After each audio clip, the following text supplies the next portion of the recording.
C'est sur un cadrage quelque peu discutable que je vous retrouve aujourd'hui parce que, en fait, j'ai eu une idée de vidéo. D'ailleurs, vous pouvez voir sur un post que j'ai fait sur YouTube il y a quelques temps. Enfin, il y a quelques temps, c'était techniquement la semaine dernière, s'il y a pas d'énième canicule qui m'empêche de faire quoi que ce soit. Où en fait je vous parlais du fait que j'étais en train de terminer une série de mangas et un livre particulier et je me disais que ça pouvait être marrant de filmer mes réactions à la fin de la série de mangas et à la fin du livre. En l'occurrence, le livre que je suis en train de lire, c'est Celle qui sait de Riley Sager. Et en fait, il est un peu connu sur les réseaux. Enfin, il a été très sollicité sur les réseaux sociaux parce que apparemment c'est incroyable, etc. Et je dois admettre que je me laisse vraiment bien prendre au jeu. Je vous en ferai peut-être une revue à la suite de cette vidéo, mais franchement, je suis bien hypée. Selon l'application Nextory, il me reste 1h30. S'il y a encore des twists que l'auteur a prévus pour la fin de son livre, et d'ailleurs, on parle de ces twists un peu, pour celles et ceux qui ont lu Celle qui sait, franchement, je me laisse bien embarquer par le truc. Je suis une personne très expressive dans la vie de tous les jours, et surtout quand je lis, et donc c'est pour ça que je me suis dit, voilà, ça peut être rigolo. Et en plus, ça tombe bien puisque j'ai du linge à plier et ça fait partie un peu de mes habitudes. Soit je lis des livres audio en allant au travail à pied, mais bon, vu que j'ai eu un petit accident au tendon d'Achille, n'ayez pas de tendinite au tendon d'Achille, ça fait extrêmement mal. Mes séances de marche et de lecture ont été quelque peu interrompues à cause de cette tendinite. Ça fait partie de mes habitudes quand j'ai du linge à plier, soit j'écoute des vidéos sur YouTube, soit j'écoute un livre audio. Donc là, je me dis, ça peut être marrant en le faisant avec Celle qui sait. Donc, on va bien voir ce que ça va donner et je vous retrouve un peu plus tard.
Non mais... Oui. Exact.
Eh bien, ma foi, franchement, ça fait plaisir de se laisser embarquer par un bouquin comme ça. Et ouais, il a pas volé sa réputation. Ah, quand je vous disais que j'étais super expressive, c'était pas des vannes, hein. Franchement, j'ai bien aimé l'expérience, je sais pas si je la referai de suite, mais en tout cas, ça a donné des têtes, ma foi, des têtes. On va commencer avec Celle qui sait de Riley Sager. C'est un livre où je pense que vous n'avez pas pu passer à côté sur les réseaux sociaux, il est en rupture de partout. Et moi, je l'ai découvert sur Nextory, du coup, et un tout petit peu avant que je me rende compte de la hype qu'il y avait sur les réseaux sociaux. J'y allais vraiment sans rien savoir parce que le résumé me faisait super envie. Mais tout en sachant que Margot Liseuse en avait fait une très bonne critique. Je ne sais plus si ça faisait partie de ses meilleures lectures de l'année, mais en tout cas, je me souviens que l'année dernière, elle l'avait lu en anglais et ça avait été une super expérience pour elle.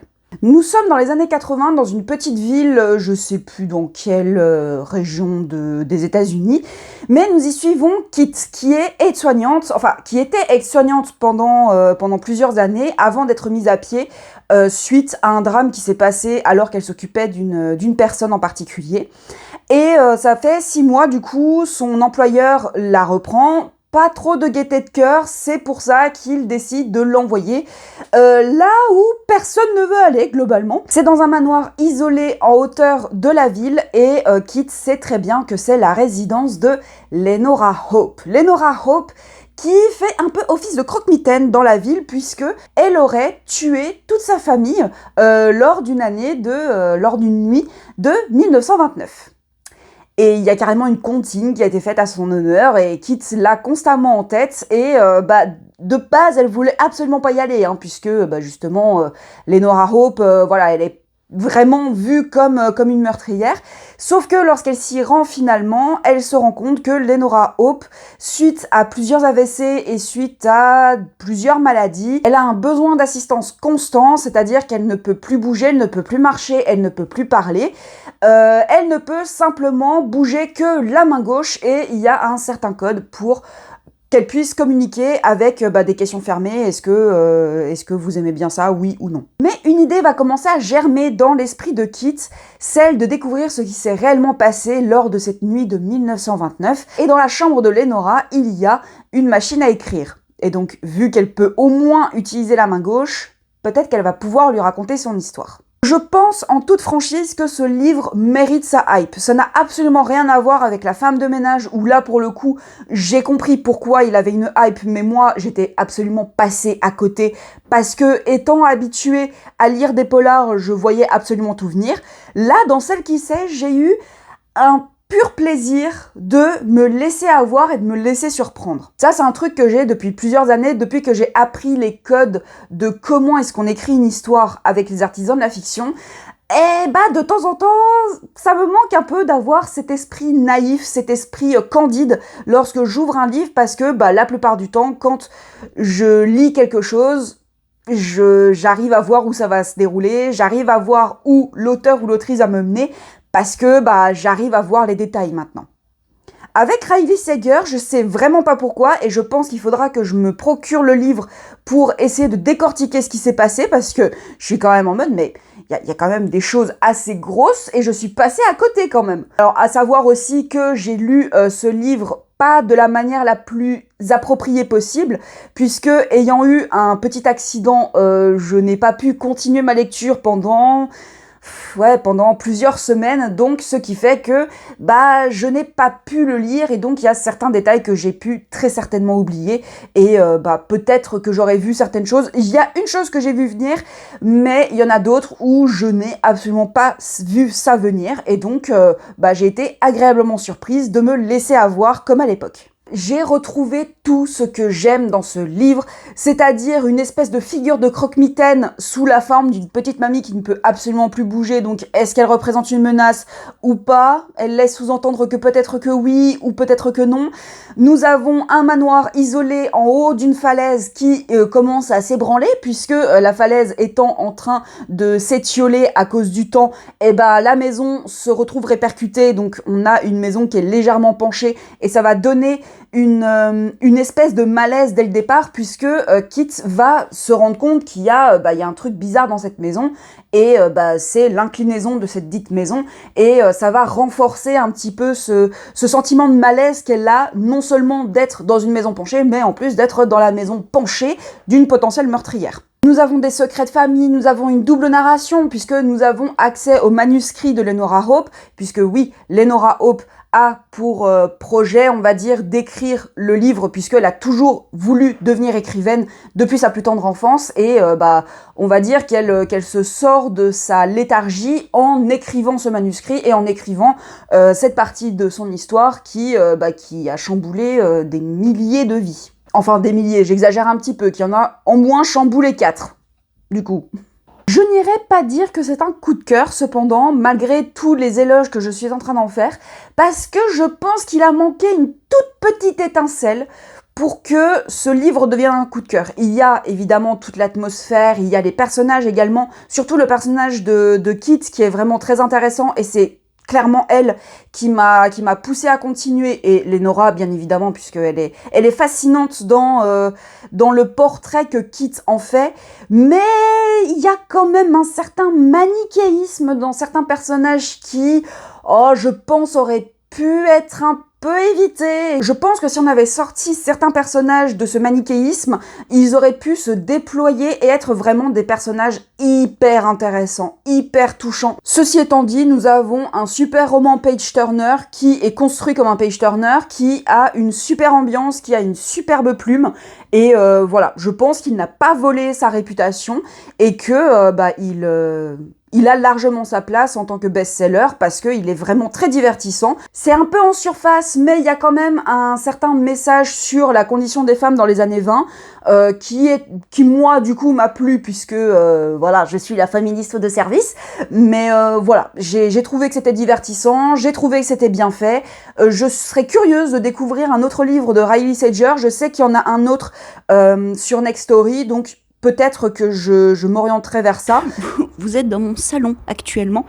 Donc, je vais lire le tome 8 de Blue Flag. Je pense pas que j'aurai d'aussi forte réaction que dans celle qui sait. Mais ça va me fendre le cœur, je pense. Allez.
La deuxième lecture que j'ai finie dans cette vidéo, c'est le dernier tome de Blue Flag de Kaito. C'est un manga qui n'a absolument rien à voir avec le thriller. Ça se passe au lycée, au Japon, à l'époque moderne.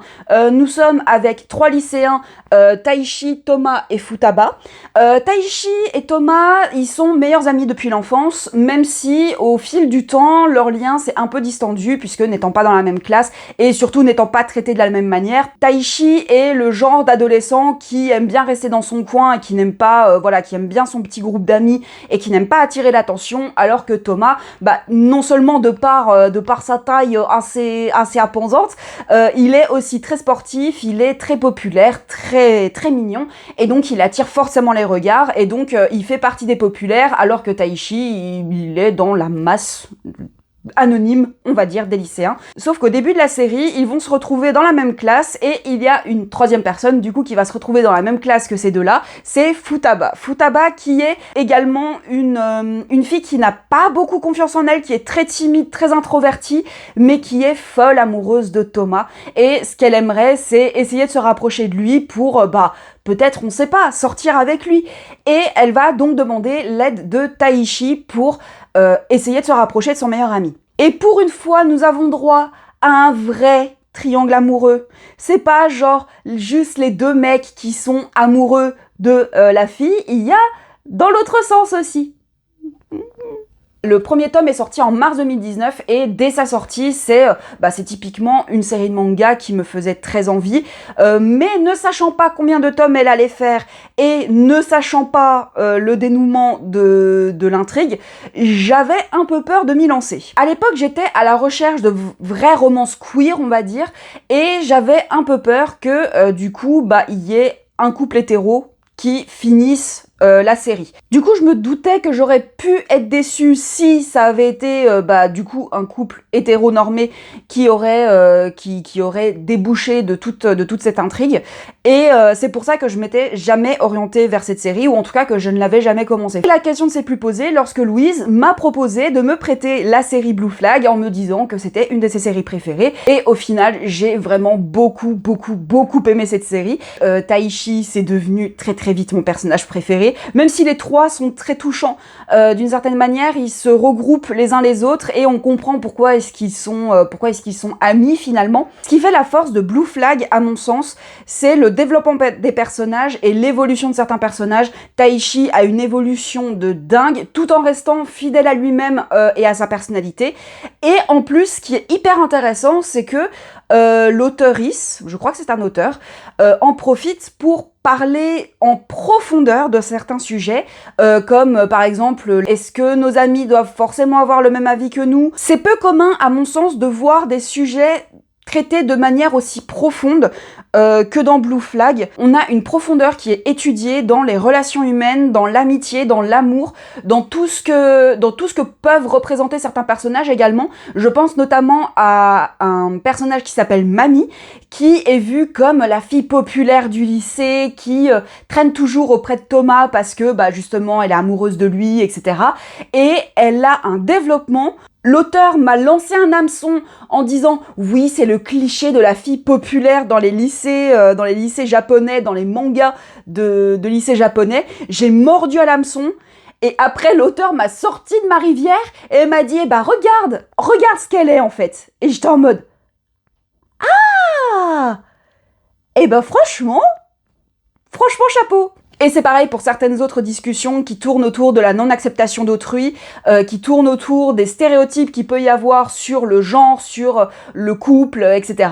Et voilà, j'aime quand les auteurs et les autrices me baladent. On peut dire que Kaito a eu la même maîtrise de me mener par le bout du nez et de me montrer que lui aussi sait se servir des clichés pour développer autre chose autour de ces clichés, et c'est ça que j'aime lorsque on utilise des clichés. C'est pas uniquement les utiliser pour par facilité scénaristique. Là, au début, c'est ce que je pensais qu'il allait se passer avec Mami, et au final, ce n'est absolument pas le cas, et j'aime lorsque les auteurs et les autrices s'accaparent ces clichés pour les renverser d'une manière vraiment intelligente, profonde et détaillée. C'est une super série. Je suis contente de l'avoir lue au final, et peut-être que je finirai par me la procurer parce que vraiment, je pense que c'est une série qu'on peut relire très souvent, et je pense que c'est le genre de série qui peut évoluer avec le temps, avec le vieillissement de ses lecteurs et de ses lectrices. Et c'est vraiment hyper bien fait, c'est très touchant. Ça fait du bien de lire une série vraiment j'ai envie de dire mignonnette, mais c'est absolument pas péjoratif dans ce sens-là, c'est que on est bien avec ces personnages, c'est du feel good, et en même temps, on nous fait nous poser des questions sur les stéréotypes qu'on a sur certains personnages dans les mangas. On a un développement de personnage qui est très très chouette à suivre. Lui non plus n'a pas démérité sa réputation d'être un excellent manga, parce que c'est un excellent manga. J'espère que cette vidéo qui sortait un petit peu de l'ordinaire vous a plu. N'hésitez pas à partager, commenter, booster la vidéo. N'hésitez pas à me dire en commentaire si vous êtes plutôt team Poker Face lorsque vous lisez, ou si vous êtes comme moi à avoir littéralement vos émotions qui s'inscrivent sur votre visage. Et si vous êtes de la team Poker Face, quel est le livre qui vous a laissé bouche bée? Et moi je vous dis à très vite pour une prochaine vidéo.